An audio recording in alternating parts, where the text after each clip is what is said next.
Nübüvvet, hakikat arayışında peygamber ışığı. Bismillahirrahmanirrahim. The topic of my research paper is The Miracle of Prophet Muhammad's Ascension, a comparative study of the views of Sayyid Nursi and Allama İkbal.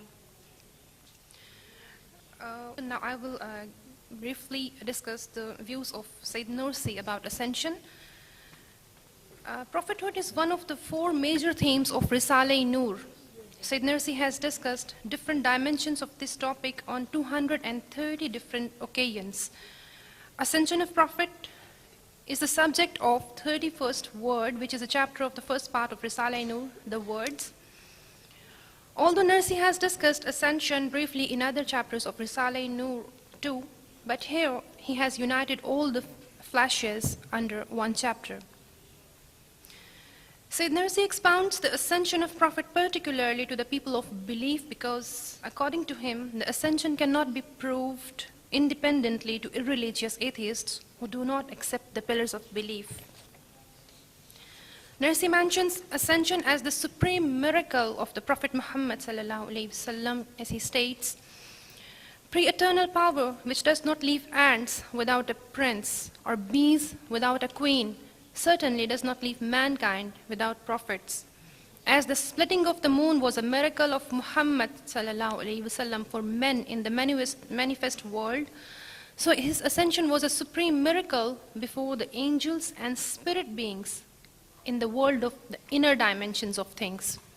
Through this clear wonder, the sainthood of his prophethood was proved. While explaining the need and necessity of this supreme miracle, Sayyid Nursi raises a question. He says that it is mentioned in Quran that Allah Almighty is closer to man than his jugular vein. The verse expounds that, however, all the saints are able to converse with him in their hearts. So why the Saint Muhammad successful in holding an inward conversation with God as a result of a long journey like ascension? He raises this question, and then to reply this question, he gives a comparison, as he always do, to make his concept more clear to the readers. He says a man holds up the mirror he is holding to the sun. According to its capacity, the mirror receives light. If he directs the luminous mirror towards his dark house or his tiny garden, which is covered by a roof, he cannot benefit in relation to the sun's value, but only in accordance with the capacity of the mirror. Where a second man, however, puts down the mirror, faces the sun directly, and sees its majesty and understands its grandeur, then he climbs a very high mountain, sees the brilliance of sun's broad dominion, and can converse with it in person and without veil. Then he returns and makes large windows in his house and in the roof over his garden, and opens up ways to the sun in the sky, and speaks and converses with the constant light of the actual sun. Thus, Sayyid Nursi proves sainthood proceeds through shadow, while in messengership there is no shadow. It looks directly to the oneness of all glorious one. As for the ascension, since it was the greatest wonder of Muhammad's sainthood and also its highest degree, it was transformed into the degree of messengership. Well, Sayyid Nursi explained the ascension of Prophet into certain points, like the reality of ascension, the wisdom of ascension, and the fruits and benefits of ascension. You can have a look online on the other parts of his description. I will just move to the comparative part of my paper because of the shortage of time. Well, comparison of the views of Sayyid Nursi and Muhammad Iqbal on the miracle of ascension. Badiuzzzaman Sayyid Nursi and Allama Iqbal, both scholars have discussed ascension as the supreme miracle of the Prophet Muhammad ﷺ. While discussing ascension, both of them give a comparison of sainthood and prophethood, since prove the supremacy of the prophethood.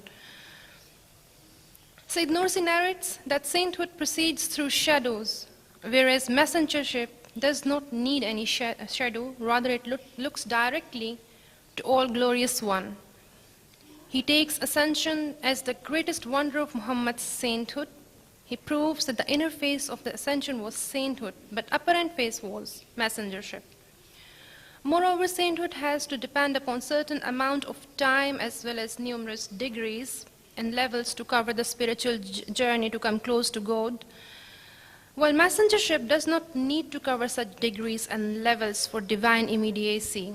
One can traverse in an instant. For the comparison of sainthood and prophethood, Iqbal has used the term mystic and prophetic types of consciousness, as Mr. Amjad Waheed has mentioned. While comparing the sainthood and prophethood, Iqbal also proves the supremacy of prophetic type of consciousness. He says, it is prophet who has experienced the highest level, i.e. ascension, and then comes back to the material world for the fulfillment of divine responsibility. If a mystic had to experience such ascension, he would never wish to come back. Moreover, Iqbal further elaborates that the return of Prophet is actually the beginning of his mission. This is to create a society.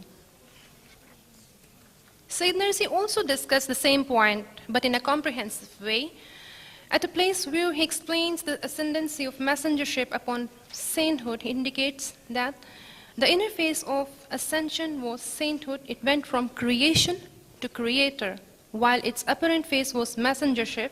It came from creator to creation. Rather, Sayyid Nursi moves a step forward to Iqbal while describing the wisdom and purpose behind ascension. He describes the position of Muhammad on his divine journey not only as the representative of humanity, but as the representative of all the creatures.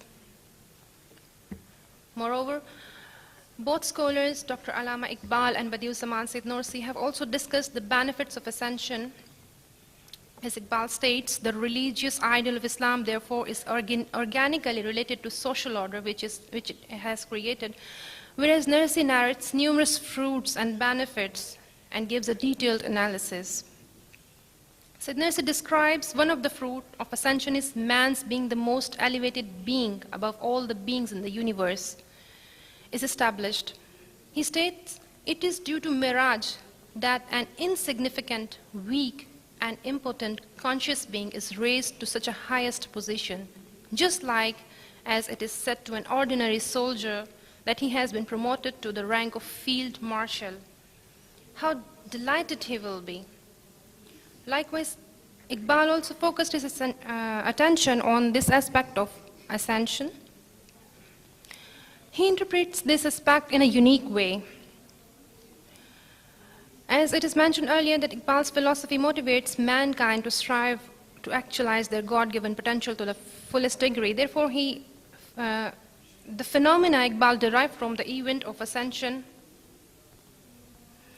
is the fact that the whole universe can be conquered by him, by man.